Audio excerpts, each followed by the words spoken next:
In the public employment arena, just like anywhere else in the private sector, employees can change employers. So a city employee can go to a county can go to the state, or wherever.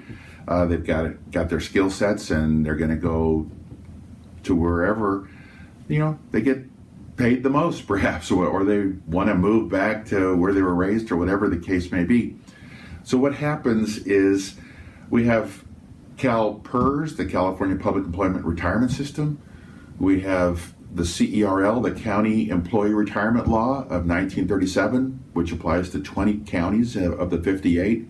We have cities that have their own pension systems, and counties, so you kind of can go into multiple pension plans over your career.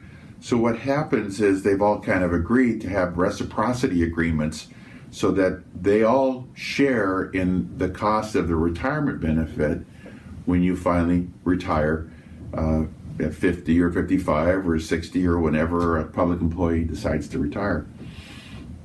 So what happens in certain cases is, because everyone decides to carry the load, the last employer may give a rather substantial pay raise, something that was not anticipated by the other plan sponsors along the way. And all of a sudden, a small city could get a rather high bill for a retirement obligation for an employee that had been there maybe 30 years ago. So we're saying this reciprocity needs to be modified. You need to take ownership of the cost of the time that employee worked for that agency. And if the last agency gives a real pension spike, which is done for a lot of reasons, maybe for recruitment, but it could be done just to spike a pension and give someone a nice retirement deal on the taxpayer's dime. And we're saying whoever spiked it at the end, they're responsible for that component of the overall calculation of the retirement benefit. This is Senate Bill 1033. We think it's fair. We think CalPERS will like it.